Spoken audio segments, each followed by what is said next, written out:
Não se assuste com as imagens do livro de Apocalipse, eu vou explicar as imagens no sermão. Mas, por um momento, leia atento a todo o capítulo. Viu-se um grande sinal no céu. Uma mulher vestida do sol, com a lua debaixo dos pés, e uma coroa de 12 estrelas na cabeça. A mulher estava grávida e gritava com dores de parto, sofrendo tormentos para dar à luz. Viu-se também outro sinal no céu. E eis um dragão grande, vermelho, com 7 cabeças e 10 chifres, e nas cabeças 7 diademas. A sua cauda arrastou a terça parte das estrelas do céu, as quais lançou para a terra. E o dragão se deteve diante da mulher que estava para dar à luz, a fim de devorar o filho dela quando nascesse. Ela deu à luz um filho homem, que há de governar todas as nações com cetro de ferro. E o filho da mulher foi arrebatado para junto de Deus e do seu trono. A mulher, porém, fugiu para o deserto, onde Deus lhe havia preparado um lugar, para que nele a sustentassem durante 1260 dias. Então, estourou a guerra no céu. Miguel e seus anjos lutaram contra o dragão. Também o dragão e os seus anjos lutaram, mas não conseguiram sair vitoriosos. E não havia mais lugar para eles no céu. E foi expulso o grande dragão, a antiga serpente, que se chama Diabo e Satanás, o sedutor de todo o mundo. Ele foi atirado para a terra, e com ele os seus anjos. Então, ouvi uma voz forte no céu, proclamando: agora veio a salvação, o poder, o reino do nosso Deus e a autoridade do seu Cristo. Pois foi expulso o acusador dos nossos irmãos, o mesmo que os acusa de dia e de noite diante do nosso Deus. Eles o venceram por causa do sangue do Cordeiro e por causa da palavra do testemunho que deram. E mesmo diante da morte, não amaram a própria vida. Por isso, alegrem-se, ó céus, e vocês que neles habitam, ai da terra e do mar. Pois o diabo desceu até vocês cheio de fúria, sabendo que pouco tempo lhe resta. Quando o dragão viu que tinha sido atirado à terra, perseguiu a mulher que tinha dado à luz o filho homem. Mas foram dadas à mulher as 2 asas da grande águia, para que voasse para o deserto, para o seu lugar. Aí, onde é sustentada durante um tempo, tempos e metade de um tempo, fora do alcance da serpente. Então a serpente lançou da boca água como um rio atrás da mulher, a fim de fazer com que ela fosse arrastada pelas águas. A terra, porém, socorreu a mulher, abriu a sua boca e engoliu o rio, e o rio que o dragão tinha lançado de sua boca. O dragão ficou irado com a mulher e foi travar guerra com o restante da descendência dela, ou seja, os que guardam os mandamentos de Deus e têm o testemunho de Jesus. E o dragão se pôs em pé sobre a areia do mar. Mantenha sua Bíblia aberta, os irmãos podem se sentar. Jesus nasceu. Nós comemoramos isso no período do Advento e no período do Natal. Jesus viveu e nós estamos sempre lembrando. Só o pedestal aqui está atrapalhando vocês? Quer que chegue um pouco mais para o lado? Ou tá bom assim? Então beleza, então tá bom assim. Beleza. Jesus nasceu. Comemoramos isso no Advento e no Natal. Nós começamos o ano litúrgico da igreja assim. Jesus viveu. Nós acompanhamos nos escritos da Bíblia Jesus convocando pessoas para o discipulado, ensinando, vivendo, fazendo milagres. Jesus morreu numa cruz. Nós comemoramos isso há pouco tempo, no período da Quaresma e na Semana Santa, na Sexta-feira da Paixão. Jesus ressuscitou dos mortos e, como vivos, uma nova criação começou. Nós vivemos uma nova criação. É o período da Páscoa, em que se encerra hoje. E Jesus subiu aos céus na sua ascensão e está sentado agora à direita de Deus Pai, Todo-Poderoso, em que há de vir, mais uma vez, para julgar vivos e mortos. A ideia de que Jesus ressuscitou parece claro a todos os cristãos, mas muitos cristãos não conhecem bem ou não sabem o que significa dizer que Jesus ressuscitou. Para muitos deles, a ideia que Jesus ressuscitou quer dizer que ele foi para o céu direto. E nas Escrituras, como lemos hoje, durante a liturgia, nós vemos que Jesus passou 40 dias depois do seu sofrimento e morte, instruindo os seus discípulos. Foram 40 dias, e lembre-se, 40 na Bíblia é sempre um período de preparação. 40 anos no deserto, 40 dias de Jesus no deserto também. 40 é sempre um período de preparação. Jesus estava preparando os seus discípulos, os seus amigos, para a nova criação. Eles passam 40 dias aprendendo com Jesus e depois disso, Jesus sobe ao céu. Jesus é arrebatado. Arrebatado, não pensem em arrebatamento, já vamos falar sobre isso. Não pensem em Jesus vai voltar, a gente vai sumir. Isso não existe na Bíblia. A gente já falou sobre isso algumas vezes aqui. A ideia de que Jesus, lá no texto, foi arrebatado aos céus, é que ele foi tomado por Deus. Ele subiu aos céus.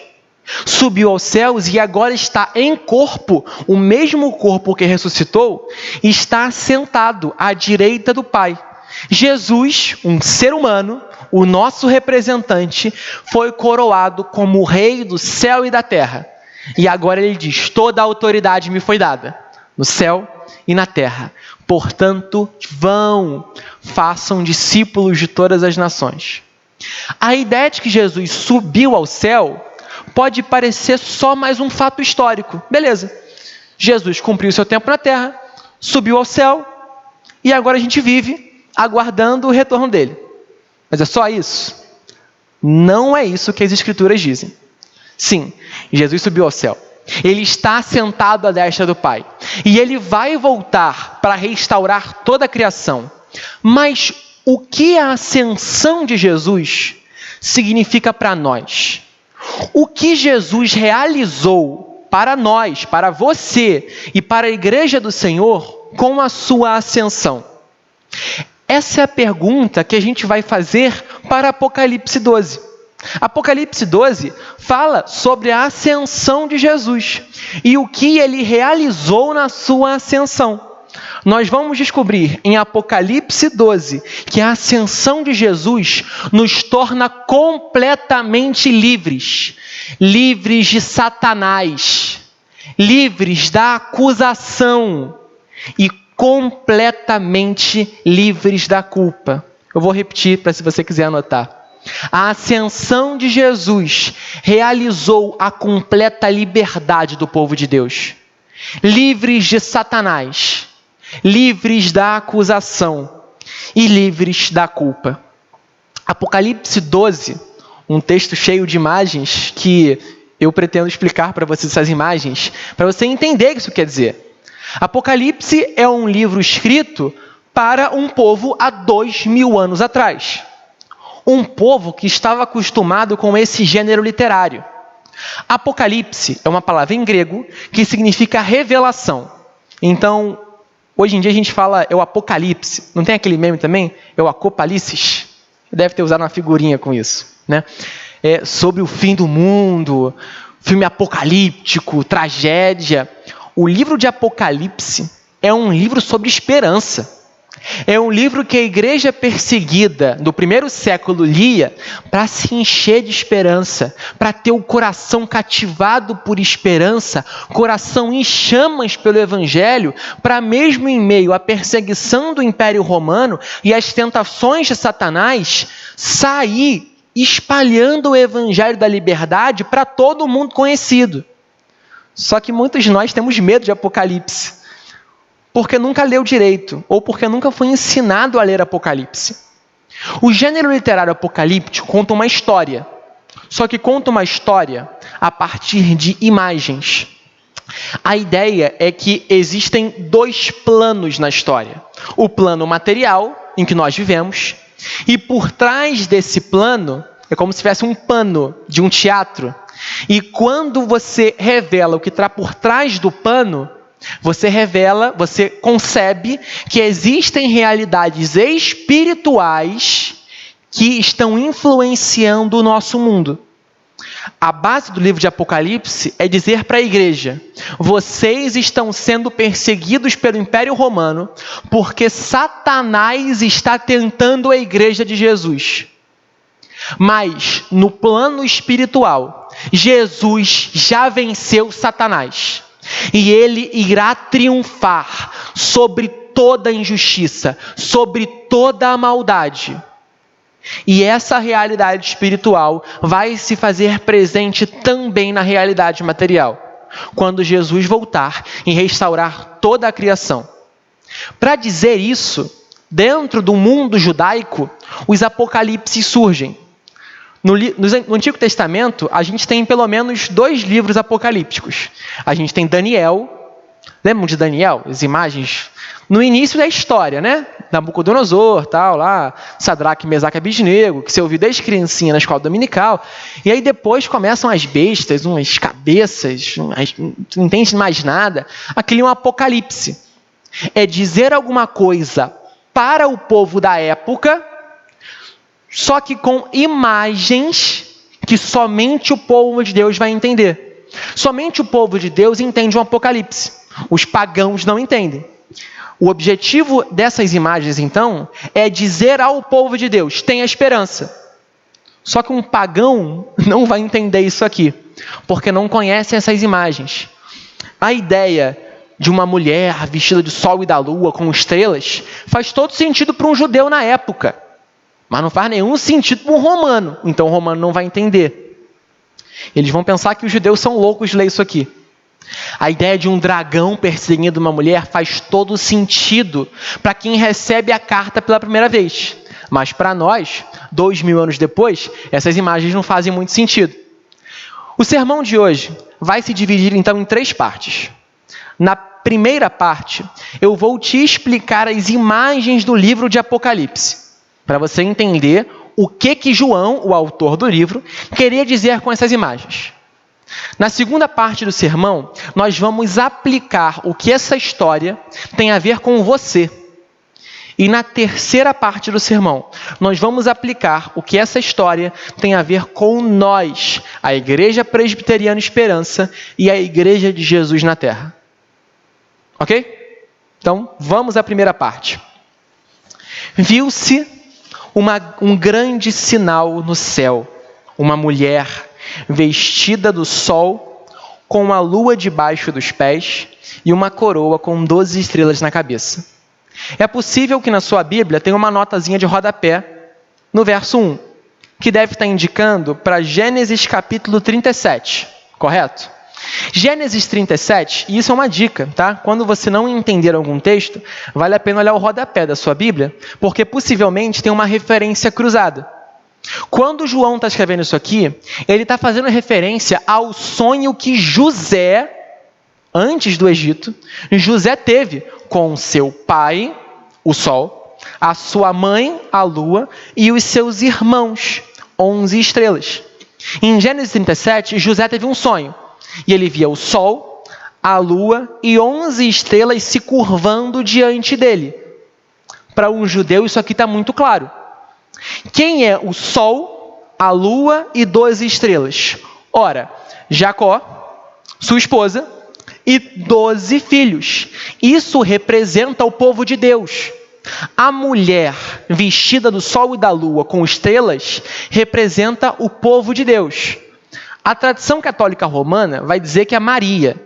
Isso parece uma grande forçação do texto bíblico, quando, no contexto da época, parece muito claro que o autor está fazendo referência ao povo de Deus. Então, quem que é a mulher aqui? O povo de Deus. Tanto o povo de Deus da antiga aliança, os hebreus, quanto o povo de Deus da nova aliança, os gentios. Todos os que creem em Jesus, todos os que foram inseridos no povo de Deus, são esta mulher representada aqui. No verso 2, diz que essa mulher está grávida. E essa mulher está com dores de parto. Dor de parto, na literatura hebraica, nos profetas, sempre tem a ver com sofrimento. Que sofrimento do povo de Deus era esse? O sofrimento de estar subjugado por nações pagãs. Seja a Babilônia do passado, seja a Pérsia, seja o Império Grego, como era no caso do livro de Daniel, ou seja o Império Romano. Já falamos sobre isso em vários sermões aqui. Um Império Romano que oprimia o povo de Deus, com pesados impostos e mesmo com açoites. O povo de Deus está grávido, vai conceber um filho, eu já vou te dizer que filho é esse, sobre a opressão de um outro povo, um povo superior, na força, eu quero dizer, os romanos nesse caso. E de quem esse povo de Deus está grávido? Do Messias. A gente sabe disso pelo seguir no texto. O verso 5 vai dizer que ela deu à luz a uma criança que vai governar com cetro de ferro. Essa é uma referência cruzada com o Salmo capítulo 2, que não faz muito tempo também a gente pregou aqui na igreja, na série da Quaresma. O Salmo 2 fala sobre o Messias, que vai governar sobre todas as nações com um reino justo. Esta mulher, o povo de Deus, vai dar à luz um filho, o Messias, que vai governar sobre todos e acabar com a tirania do Império Romano e acabar com toda a tirania do mundo. Óbvio que aquele que está por trás das nações desse mundo não vai ficar contente com isso. Então temos um segundo personagem entrando em cena, o dragão. O verso 3 diz que um outro sinal apareceu, um dragão grande, vermelho, com 7 cabeças e 10 chifres. O próprio texto nos diz, no verso 9, que esse dragão é a antiga serpente, também chamada de diabo ou Satanás. Na mentalidade hebraica, na mentalidade de um judeu, dragão é uma serpente grande que vivia no mar. Como o Antigo Testamento também chama de Leviatã, ou Raabe, ou Behemote. São sinais do Antigo Testamento, que na própria tradução grega do Antigo Testamento aparece como dragão, Drácon. Então aqui, não pense num bicho com asa vermelho que solta fogo. Inicialmente não, tá? Isso já é a mentalidade medieval sobre dragões. Aqui você vai pensar numa gigantesca serpente, a própria representação do mal, que vive no mar. Lembre-se que para um hebreu, o mar significa mal. Várias vezes em Apocalipse a gente vê isso, né? Há um tempo atrás me perguntaram por que o mar em Apocalipse é de cristal. É porque o mar representa a maldade. Quando Deus cristaliza o mar, é Deus acabando com a maldade. Então volta para cá. A gente tem o povo de Deus, grávida, representada, né? Que vai gerar o Messias, que vai acabar com a maldade na terra. E tem Satanás, o dragão, a representação do mal, que quer acabar com esse Messias, que quer engolir a criança assim que nascer. A gente vê que esse dragão tem 7 cabeças, parece a Hidra, não é? Da mitologia grega, e não é à toa. Vários povos têm uma mitologia com dragões de várias cabeças. João sabe disso. E parece que João está escrevendo aqui: todos vocês, nações ao redor, têm uma mitologia sobre dragões de várias cabeças. Jesus é aquele que vai triunfar sobre todas elas. Jesus é aquele que vai acabar com toda a maldade. A maldade para os hebreus e a maldade para todos os povos. Essa é a ideia aqui. Nós vemos no Antigo Testamento, especialmente no Salmo 74, que o Leviatã tem várias cabeças. Se você ver no Salmo 74, verso 13 e 14, depois eu te passo a referência, é só me pedir para você quiser. Nós vemos que o Leviatã tem várias cabeças. Várias cabeças representam poder. E as diademas sobre as cabeças do dragão representam também o poder desse dragão, o poder da maldade. No Salmo 74, Deus triunfa sobre essas cabeças. É como se o dragão, que acha que tem muito poder, não é páreo para o próprio Senhor Deus. Muitos cristãos têm medo de Satanás. Se você soubesse que Deus olha para Satanás e vê ele como fichinha, nem Deus vai lutar contra Satanás no texto. Ele manda Miguel, porque Satanás não é páreo para Deus. Não é páreo. Satanás não é páreo para o arcanjo Miguel. Nós não precisamos temer Satanás. Ele só tem a aparência, mas é como uma bexiga muito grande, mas só ar dentro. Ele não pode nos parar, ele não pode vir contra a gente. 10 chifres simbolizam poder. Chifre, na literatura hebraica, também significa poder. Em Daniel, a 4ª besta do livro de Daniel, também tem 10 chifres. Em resumo, o dragão simboliza Satanás. Satanás que aparenta ter poder. E com o poder que ele aparenta ter, ele vai querer matar o Messias ainda no seu nascimento. A gente vê isso no verso 4. Esse dragão que no passado se rebela contra Deus, né? Verso 4. A sua cauda é símbolo de poder também desse dragão, arrastou a 1/3 parte das estrelas do céu. Nesse caso, a rebelião de Satanás no princípio. Quando no princípio ele se rebela contra Deus e arrasta a 1/3 parte dos anjos. E a rebelião celeste, que na Bíblia não temos muita informação, mas aqui temos informação sobre isso. O cenário esse dragão se deteve diante da mulher, então é um cenário de filme. Existe uma mulher pronta a dar à luz ao Salvador do universo, mas a representação do mal quer comer, devorar essa criança. E veja-se no Evangelho de Mateus, quando o rei Herodes manda um decreto para matar todas as crianças, querendo matar Jesus, não é o próprio Satanás usando seu fantoche, os poderes do mundo, para tentar matar Jesus, para acabar com a salvação, para acabar com a esperança de vida. Esse filho homem nasceu. Herodes, a gente viu isso em Mateus, não é? Herodes não consegue matar Jesus. Jesus é salvo por Deus. Jesus passa 33 anos de sua vida, ele vive de forma impecável, cumprindo cada mandamento na lei de Deus, é morto numa cruz pelos nossos pecados, ressuscita dos mortos e sobe aos céus. O verso 5 vai direto, olha para o verso 5 da sua Bíblia. Esse filho, homem, que é o próprio Jesus, o Messias, que vai governar as nações, vai direto do seu nascimento e ele é arrebatado junto ao céu. É uma estratégia do autor para encurtar a história. Todo mundo aqui sabe, nessa situação, que Jesus viveu, crucificado, ressuscitado e afins. Ele vai direto. Esse menino cresceu e subiu junto ao céu. Temos aqui a cena da ascensão de Jesus. A mulher, o povo de Deus, fugiu para o deserto. Verso 6. Deserto aqui é sinônimo de cuidado de Deus. Nos profetas, vemos frequentemente a ideia de que Deus está levando o seu povo para o deserto, para cuidar dele, para cuidar das suas imperfeições, acabar com os seus pecados e restaurar o povo de Deus. Deserto aqui tem a ver com cuidado de Deus. Satanás vai continuar perseguindo a mulher, mas a mulher será cuidada por Deus por 1260 dias, no verso 6. Aí tu me pergunta, que medida de tempo é essa?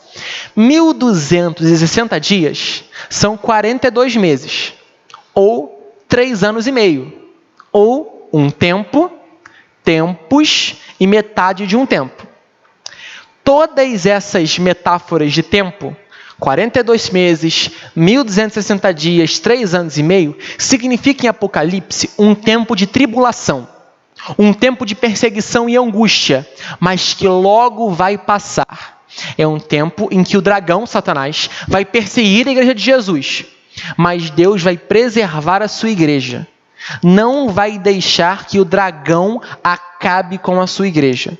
O período é de perseguição, mas é breve, logo vai acabar. Conseguiram entender as metáforas desse texto agora? As imagens desse texto? A mulher, o povo de Deus, vai parir Jesus. Satanás, o próprio chefe das hostes malignas, querem acabar com Jesus ainda no ventre. Ele não consegue. Jesus nasce, vive, é crucificado, ressuscita e sobe aos céus.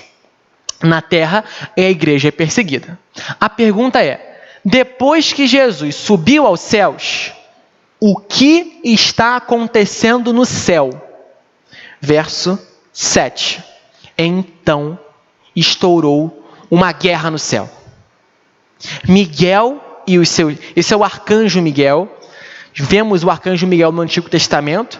Na literatura judaica, entre os testamentos, que não é inspirado por Deus, mas é um tipo de literatura para a gente entender o contexto histórico. O arcanjo Miguel é uma espécie de defensor do povo de Deus, é um anjo, ok? O arcanjo Miguel vai lutar contra o dragão. Perceba, essa guerra acontece logo depois da ascensão de Jesus. Conseguiram perceber isso no texto? Jesus sobe ao céu, começa a guerra no céu. A guerra tem dois lados. Miguel, o representante das hostes celestiais, e Satanás com os seus anjos.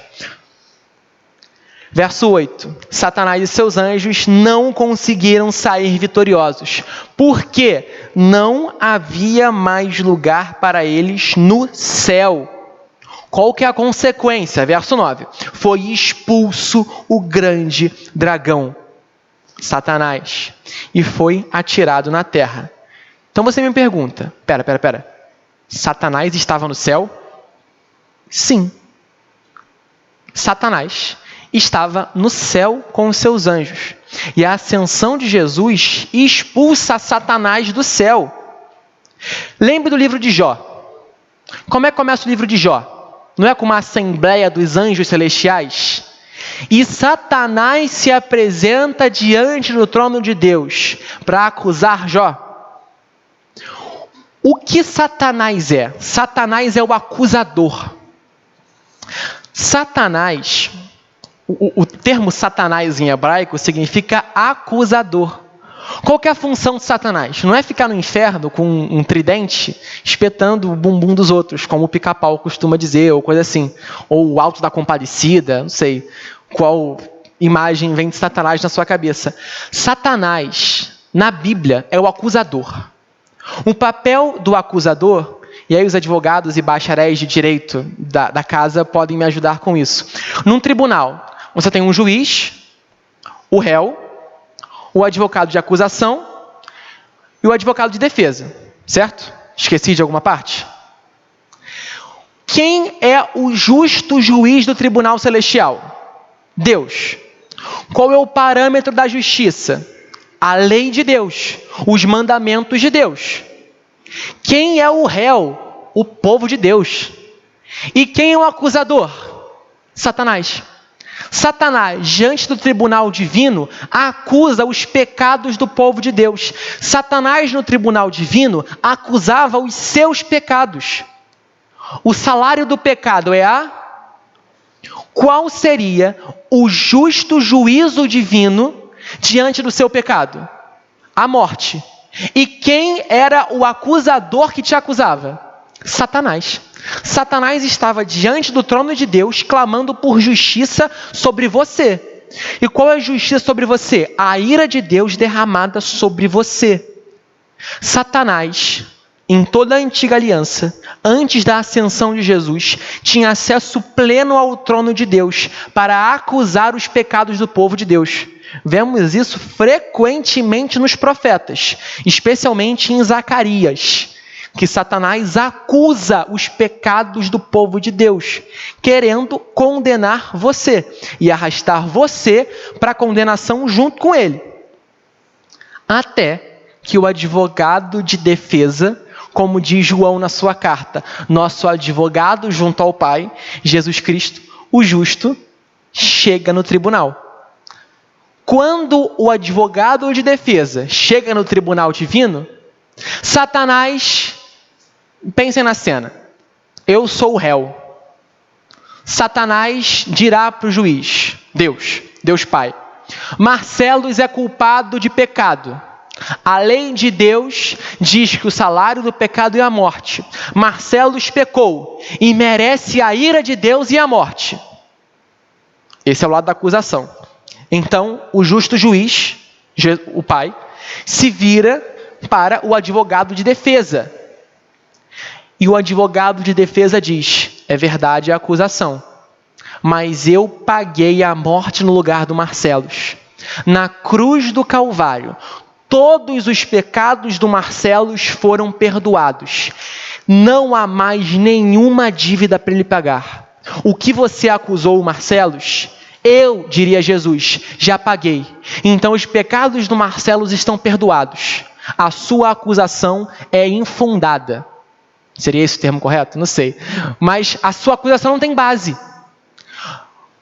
Não é justo pagar 2 vezes o mesmo crime. Se ele pagou o seu crime, não há mais o que pagar. Se Jesus já morreu e ressuscitou pelos seus pecados, Satanás não pode mais te acusar, porque você já pagou a sua punição, através de Jesus, seu representante na cruz. Então Jesus diz para o juiz, a acusação do acusador é infundada, o réu é inocente. O juiz não tem outra alternativa e com felicidade, pela obra de Jesus na cruz, ele te declara justo. Você foi declarado justo pela obra de Jesus. E esse linguajar de tribunal é porque quando Jesus ascende ao tribunal divino, ele é o nosso advogado junto ao Pai. Em outras palavras, a ascensão de Jesus e a sua entrada no tribunal divino te declara, você que crê no Senhor Jesus, justo. Você não é mais culpado. Todos os seus pecados foram perdoados pela obra de Jesus na cruz. Não há mais pecado, não há mais acusação, não há mais culpa. A gente não canta isso? Não há mais culpa nem temor. Esse é o poder de Cristo que ascendeu aos céus em mim. A Ellen diz que isso já virou um bordão meu. Pode entrar no bingo. Mas isso é muito legal. Isso é muito gracioso. Uma vez que o acusador não pode acusar, o verso 8 faz sentido. O verso 8 diz que para Satanás, não havia mais lugar para eles no céu. O acusador perde o seu poder de acusar, porque nós fomos declarados justos no tribunal de Deus. Então Satanás não pode mais agora estar no céu. O que vai acontecer? Assim que Jesus entra no tribunal e nos declara justos, a consequência da ascensão de Jesus e da sua declaração de justo é: Miguel, pega os anjos, bota a arma, pega os escudos, bota a armadura, pega as espadas. Hora de expulsar Satanás daqui. Satanás não tem mais poder sobre os eleitos de Deus. Satanás não pode mais te acusar. Satanás não pode mais ficar no céu. Hora de expulsá-lo daqui. O verso 9 diz que ele foi expulso e atirado na terra. A consequência disso é louvor. Os versos 10, 11 e 12 são uma música de louvor pela expulsão de Satanás. Agora, verso 10, veio a salvação, o poder, o reino do nosso Deus e a autoridade de seu Cristo, pois foi expulso o acusador. Acusador em hebraico é Satanás. Foi expulso o acusador dos nossos irmãos, o mesmo que os acusa dia e noite diante do nosso Deus. A igreja não pode mais ser acusada por Satanás. Satanás não pode mais acusar o povo de Deus diante de Deus. Mas, verso 12, ai da terra, ai do mar, pois o diabo desceu até vocês, cheio de fúria, sabendo que pouco tempo lhe resta. Do verso 13 ao verso 18, eu não vou explicar essas imagens porque demandaria mais meia hora, e eu acho que eu não tenho mais meia hora para explicar isso tudo. Mas, em resumo, Satanás, a serpente, ainda está tentando, verso 13 a 18, perseguir a mulher, e Deus salva a mulher o tempo todo.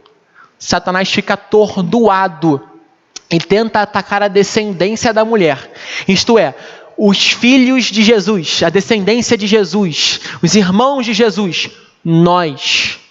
Satanás ainda tenta nos atacar, já que ele não pode mais acusar, ele vai nos atacar. E quem ele vai atacar? Verso 17, os que guardam os mandamentos de Deus, os que têm um testemunho de Jesus.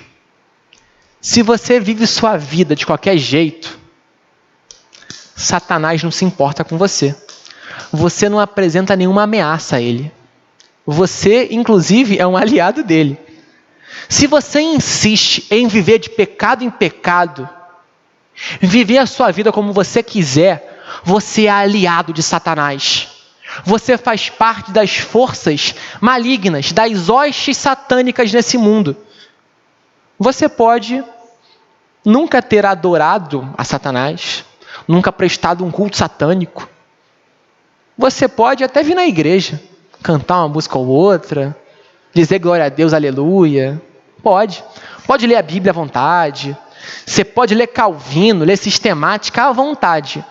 Mas enquanto você continuar com as suas maldades no coração e permanecer na sua vida de pecado, corrupção das paixões, inveja, idolatria, imoralidade sexual, enquanto você continuar com essa vida de pecado, Satanás está rindo de felicidade para você. Mas quando você começar a se engajar na obra do Senhor, guardar os mandamentos de Deus e testemunhar sobre Jesus, Satanás vai ficar irado contra você. E ele vai te tentar de todos os lados. Vai tentar o seu casamento, vai tentar os seus filhos, vai tentar o seu trabalho, vai tentar atacar a sua saúde. Ele vai tentar de tudo para impedir você de prosseguir a obra da liberdade de Jesus. Ele não pode mais te acusar, mas ele vai tentar te atacar a todo custo. Se a sua vida está muito pacata, muito pacata, você não apresenta ameaça nenhuma a Satanás. Nenhuma. Você é servo desse mundo. Servo dos poderosos. Servo dos ricos. Servo de Satanás. Mas quando você começar a se engajar na obra de Deus, guardando os mandamentos de Deus e testemunhando sobre Jesus, Satanás vai tentar de tudo para te parar. De tudo. Mas esse período é curto. São 3 anos e meio, para usar a linguagem de Apocalipse. É um período determinado, curto, em que o Senhor vai te sustentar a cada ataque de Satanás. Porque ele não pode mais te acusar. Essa foi a primeira parte do sermão. As outras partes serão menores, eu espero. Até aqui, vocês conseguiram entender as imagens do texto? Conseguem entender o que Jesus realizou na sua ascensão? Agora nós vamos aplicar isso para a sua realidade.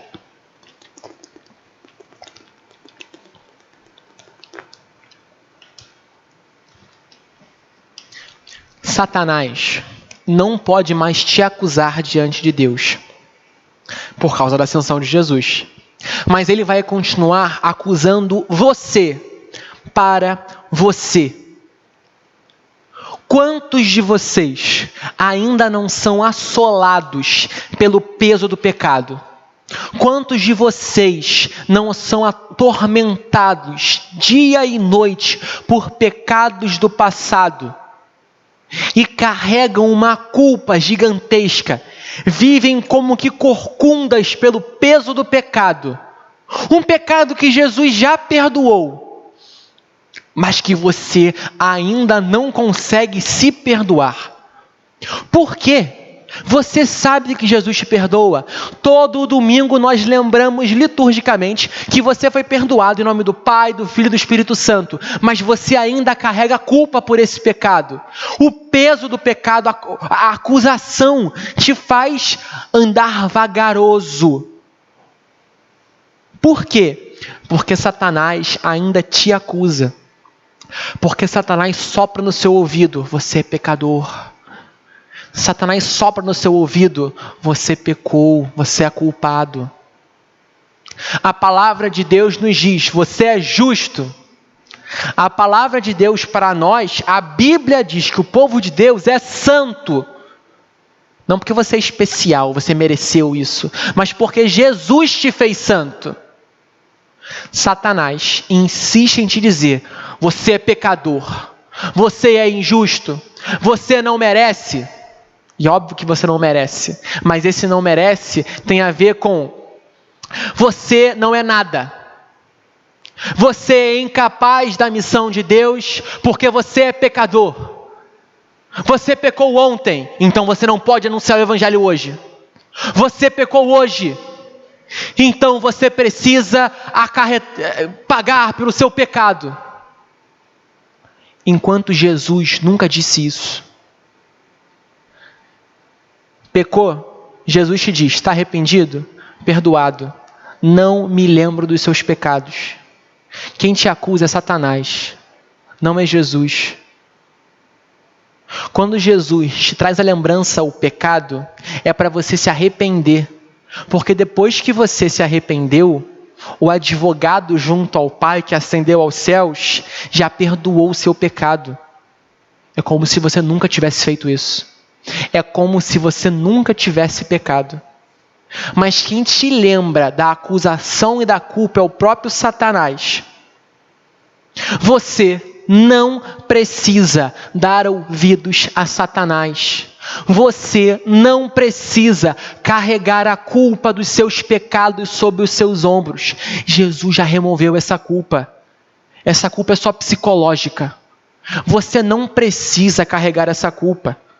Satanás é mentiroso. Jesus disse que ele é o pai da mentira. Satanás está mentindo para você, dizendo que você é incapaz de viver a vida cristã. Satanás está mentindo para você, dizendo que você não pode se engajar na missão por causa da culpa dos seus pecados. Você precisa acreditar na verdade de Jesus, que você foi completamente perdoado e que você é completamente capaz de se engajar na missão de Deus. Satanás te diz: você é tímido, você não pode pregar. Satanás te diz: você é tímido, você não sabe as palavras certas. Satanás te diz: você é incapaz de conversar sobre o evangelho com outras pessoas. Jesus diz: toda a autoridade me foi dada, então vai. Vai. Jesus diz: não tenham medo, na hora certa eu vou colocar as minhas palavras na sua boca. Jesus diz isso para os apóstolos e diz isso para você. Satanás te diz: você não consegue, você não pode, você é pecador, você é incapaz. Quanto mais você der ouvidos para as mentiras de Satanás, menos você vai se engajar na missão de Deus. E Satanás vai te aplaudir por isso. Porque você está sendo usado por Satanás para impedir o avanço do evangelho. Mas quando você se cercar da verdade que você foi completamente perdoado, restaurado por Deus, para se engajar na missão, ninguém mais pode te segurar. Ninguém mais pode te impedir. Ninguém mais pode te segurar. Você que ainda é escravo da culpa, irmãos, alguns de vocês tomam ceia culpados. Alguns de vocês, toda a santa ceia do Senhor, sentem culpa ao tomar. Satanás está te mantendo preso. O que você não percebeu é que essas algemas são de brinquedo. Você pode se soltar a qualquer momento das algemas de brinquedo de Satanás. Ele te aponta uma arma com acusação e uma arminha de água, que não pode te fazer mal. O acusador não pode mais te acusar, mas ele ainda pode mentir para você. E você tem dado ouvido às mentiras de Satanás, vivendo aquém da missão de Deus para você. Você está sendo usado por Satanás. Veja, isso não quer dizer que você não é cristão. Você é cristão. Seus pecados foram perdoados. Suas algemas foram removidas. Toda a sua culpa foi removida. Mas você ainda vive encurvado e preso, com algemas de brinquedo e um peso de palha. Mas ainda se vê como escravo de Satanás, quando Jesus já te libertou completamente por sua ascensão. Solte-se. Jesus já te libertou das algemas. Você não precisa viver amarrado a Satanás, a culpa e a acusação. Não acredite nas mentiras de Satanás sobre você. Para isso, você precisa se cercar das verdades de Deus sobre você. E você só vai se cercar dessas verdades quando você gastar tempo em devoção, leitura bíblica diária, oração, jejum, evangelização como prática espiritual, comunhão dos santos, se reunir dominicalmente ao redor da palavra de Deus e dos sacramentos, como teremos ceia domingo que vem. Reverberar o sermão durante a semana no pequeno grupo. Eu entendo que muitos de vocês não podem estar no pequeno grupo por conta de trabalho. Eu não posso por conta do seminário, dos estudos. Mas aqueles de vocês que não vão ao pequeno grupo por escolha própria, é dar abertura a Satanás para mentir na semana para você. Se você escolhe trocar o e veja, nem todo pequeno grupo é legal, mas é dever. Nem todo pequeno grupo vai ser divertido, vai ter risada. Nem sempre o querido vai fazer uma piada, por exemplo, no grupo do Oséias. Estou brincando contigo. Nem todo pequeno grupo vai ser legal. Mas vai ser o dia em que o Senhor Deus vai te moldar para lembrar você quem você é, filho amado de Deus, perdoado, engajado na missão de Deus. Mas se você trocar a comunhão dos santos por uma atividade qualquer, você só vai encher a sua cabeça de pensamentos cotidianos fúteis e inúteis. E Satanás está aplaudindo você. Porque quanto menos você souber quem você é em Jesus, menos você vai se engajar na missão. E Satanás vai ficar muito feliz com isso. Porque é como se Jesus nunca fosse assunto aos céus. E é como se ele ainda pudesse te acusar. Quanto mais imerso nas Escrituras, quanto mais imerso na vida da igreja, quanto mais imerso no amor de Deus você estiver, mais você vai identificar as mentiras de Satanás sobre você. Você pecou. Você que ainda é assolado por um pecado de estimação, para usar o linguajar evangélico, você pecou, na mesma hora Satanás vai acusar você. Mas se você estiver com raízes no Evangelho de Jesus, você vai conseguir discernir a voz diabólica te acusando.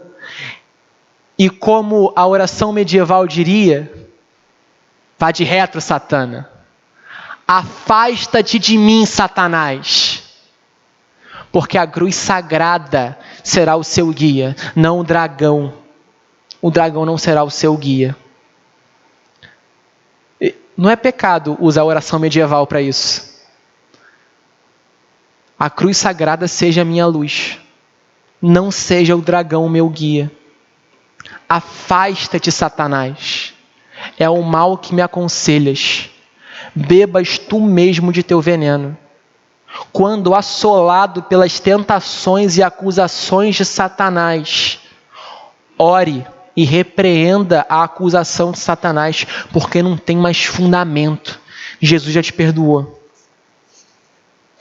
Essa foi a parte 2 do sermão. Eu espero que você saia daqui hoje completamente livre da culpa, que não existe mais. E você se engaja na missão a todo o tempo. Engajado na missão de anunciar para outras pessoas a vida de liberdade, a vida em que Satanás não pode mais te acusar. Mas existe uma terceira parte, menor, que é uma aplicação para a vida da igreja. O verso 10, olha comigo para o verso 10, diz o seguinte: agora veio a salvação, o poder, o reino do nosso Deus e a autoridade do seu Cristo, pois foi expulso o acusador de nossos irmãos. Só existe um acusador dos nossos irmãos. Eu vou repetir para você nunca esquecer disso. Só existe um acusador dos nossos irmãos, que é Satanás. Você não pode ser um acusador dos seus irmãos. Você não pode ser um instrumento de Satanás para atrapalhar a vida desta igreja. Você não pode ser aquele que acusa o pecado dos seus irmãos. Existe uma diferença gritante entre repreender o pecado do seu irmão em particular, como vimos em Mateus 18, repreender o pecado em particular tem a ver com ganhar o seu irmão. O objetivo de repreender o pecado do seu irmão e ganhá-lo de volta é amá-lo. Você quer amá-lo. Você quer demonstrar amor e vendo santidade dele. A acusação tem outro fim. A acusação quer puni-lo. A acusação é o dedo levantado dizendo: fulano de tal pecou, fulano de tal fornicou, fulano de tal é mentiroso, fulano de tal tem um olhar pecador, fulano de tal tem palavras torpes. A acusação é sempre pública, porque a acusação quer a condenação pública. Completamente diferente da repreensão em particular que Jesus nos instrui. Satanás vai tentar você, não se engane, você não é imune a isso. Satanás vai tentar você para ser um instrumento de acusação na vida da igreja. Satanás já usou pessoas desta igreja no passado para ser dedo de acusação e atrapalhar a vida da igreja, e fez um estrago nessa igreja, fez um inferno, e que Deus conduza ao arrependimento. Isso já aconteceu na nossa igreja, e não se engane, ainda pode acontecer, e um instrumento pode ser você. Vocês que estão na igreja há mais tempo. Só é herege quem já foi ortodoxo um dia. As heresias da igreja surgem daqueles que já foram no passado os grandes piedosos. Você que está na igreja há tanto tempo, você que tem ouvido o evangelho deste púlpito há tanto tempo, e você que está se aproximando neste ano, você pode se tornar um instrumento de Satanás para acusar esta igreja e atrapalhar esta igreja na missão. Se é o seu caso, que o Senhor te repreenda hoje. Que o Senhor te repreenda hoje. E se pensamentos acusatórios, nem sei se essa conjugação está certa, mas se pensamentos de acusação vierem na sua mente, repreenda em nome de Jesus, porque é Satanás querendo te usar para atrapalhar a vida dessa igreja. Não dê ouvidos a Satanás. Como vimos entre os versos 13 e 18, ele vai tentar de tudo para atrapalhar a missão da igreja. A Igreja Presbiteriana Esperança está sendo usada por Deus para libertar pessoas. Você está sendo usado por Deus para libertar pessoas da escravidão do pecado. Você não pode ser um instrumento de acusação. Você não pode ser a voz de Satanás nesta igreja. Este é um cuidado em que você deve ter, pessoalmente, em amor a toda a igreja. Irmão, isso é para todo mundo. Isso é para mim. Isso é para você. Para os mais novos, para os mais velhos, para todos. Ninguém está imune das tentações de Satanás. Mas todos nós precisamos confiar que se Jesus subiu ao céu e é o nosso advogado junto ao Pai, não há mais condenação, não há mais acusação e não há mais culpa. Você precisa sair dessa manhã completamente engajado na missão de Deus, de levar o evangelho da liberdade para todos, porque o acusador não tem mais poder. Mas ele ainda tem poder sobre os que não creem em Jesus. Aqueles que não creem em Jesus ainda são acusados por Satanás com justiça e serão condenados ao inferno com justiça. Pessoas que você ama, seus amigos, parentes, colegas de trabalho, serão lançados no fogo do inferno com justiça, porque não reconhecem o perdão de Jesus. Ainda são acusados por Satanás. Você precisa anunciar o evangelho a eles. Você precisa convidá-los ao arrependimento. Se possível, ainda hoje. Você precisa anunciar o evangelho para eles. Porque se Jesus subiu ao céu, a acusação de Satanás acabou. E esse vai ser o seu anúncio. Esse vai ser o seu anúncio. Jesus te livra de todos os pecados. Te torna livre da culpa. Quantos ainda são escravizados pela culpa? Você tem um Jesus que liberta da culpa. Que Satanás não te atrapalhe de anunciar o evangelho da liberdade. Vamos orar?